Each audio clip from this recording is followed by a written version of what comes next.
Баршаларыңызға сәлем, сіздермен бірге Даму KZ арнасы. Бүгін сіздерге WordWall программасы арқылы оқушыларға қызықты тапсырмаларды орындау ретін көрсететін боламын. Менімен бірге болыңыздар, каналға тіркеліп, лайк басып, комментарий қалдырып өтуді ұмытпаңыздар. Ол ойынды жасау үшін сіздер ең алдымен сол сайтқа кіру қажет болады. Ол үшін WordWall деп поискқа жазатын боласыздар. Осындай бет ашылады. Бірінші бетіне кіресіздер. Осы жерге кірген кезінде сіздерге міндетті түрде осындай регистрация жасаңыз деп шығатын болады.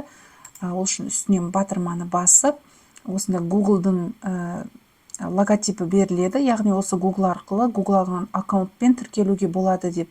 Осы жерде басып, үстін тіркеле аласыздар. Өздеріңіздің ноутбуктарыңызда Google аккаунт барлық адамдарда болады. Сол Google аккаунт арқылы кіріп, осы WordWall программасына продолжетті басып, сіздер осы сервисті қолдануға рұқсат бересіздер. Ары қарай кіргеннен кейін осындай экран беті ашылады. Бұл жерде айта кететін жайт, сіздерге 5 бонус беріледі, яғни 5 тапсырма ғана жасай аласыздар. Әртүрлі тапсырмаларды жасап қойып, кейін өзгертіп ала берсеңіздер болады, бірақ лимит сіздерде 5 ғана болады. Ал енді бірінші ойынды жасап көрейік. Ол үшін міне создать занятие дегенді басасыздар. Сіздерге осы орысша оңайырақ болады. Себебі сөздердің бәрін қазақшаға аударатын болсақ, бұл жерде кейбір сөздер түсініксіз болып қалуы мүмкін. Мысалы, мен бірінші сынып оқушысына ойын жасайтын болсам, мына жердегі случайное колесо деген ойын бар. Айналып, дөп түскен сұрақ оқушыға қойылады. Оған оқушы жауап бергеннен кейін ол сұрақ жойылып кетеді. Ары қарай оқушылар кезекпе-кезек жалғастырып отырады.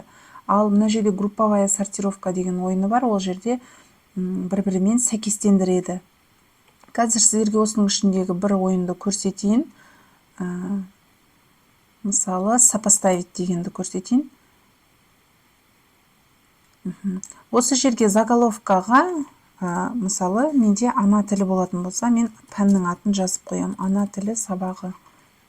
Немесе тақырыптың атауын жазып қойсаңыздар болады. Одан кейін ключевые слова, мысалы, мен сөздерді буынға бөлу, немесе осындай әріптен басталатын, мысалы, о әріпінен басталатын сөздер, немесе о әріпі кездесетін сөздер деп жазсам болады. Немесе сөздің бір буынның басын, немесе екінші буынды тап деген сияқты. Мысалы, мына жерге мен былай жазсам болады. О, келесі сөзі тан. Ор, екінші сөзі ман. Бірақ сөздер бір неде ключевая словада бір сөз кездеспеу керек, әртүрлі болу керек. Яғни сөздер әртүрлі болу керек, себебі бір-бірімен сәйкестендірген кезінде жаңағыда қате шығып қалмас үшін. Одан кейін ой, екінші буыны мақ деген сияқты. Осыны енді біткеннен кейін өзіңізге керекті сөздерді жазып болғаннан кейін выполнено дегенді басасыздар. Сіздердің құрастырған ойындарыңыз сақталады. Мысалы, қазір менің құрастырған жаңағы буындардың ойыны шығады. Ойын шыққаннан кейін міндетті түрде осындай начайтты басып, жаңағы буынды, бірінші буындарды оқушылар тауып шығады. Мысалы, бірінші буын ой болса, міне, ойды апарып қоямыз. Екінші сөзіміз, екінші буыны ман болса, оман болмайды, орман деуі мүмкін оқушылар. Оқушылар орманды қояды. Келесі танның алдында қандай буын болуы мүмкін? Отан. Осылай балалар ретімен тез қойып шығып, отправить ответ дегенді басып, осылай тексерсе болады. Енді осы ойыныңызды басқаша қалай жасауға болады, оны астындағы темаға байланысты құрастырсаңыз болады. Мысалы, балаларға қызықты мультфильм түрінде жасаса болады. Мына жерде бұлт бар. Осы бұлт арқылы жасаса да болады. Қазір ойнап көреміз. Дәл осы жаңағы алдыңғы тема бойынша, бірақ түрі жаңағыда фоны басқаша. Ой, мақ, отан, орман. Ары қарай балалар өзінің жауабын тексереді. дұрыс болса жасыл жанады, дұрыс емес болса қызыл белгі жанып дұрыс емес деп көрсетеді.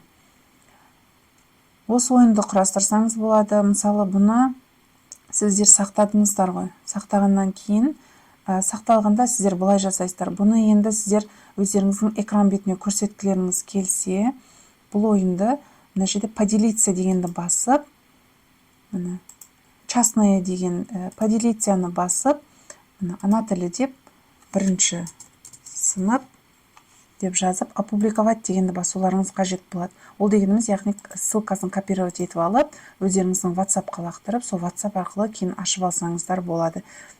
Экранға жаңа балаларға қолданатын кезінде. Келесі ойын найди пару ойыны, яғни өзгерте аласыздар. Дәл осы ойынды әртүрлі етіп өзгерте аласыздар. Мысалы, мына жерде ұшақ болып ұшып келеді. Осы буынның басындағы буынды табу керек бала. Оман болмайды.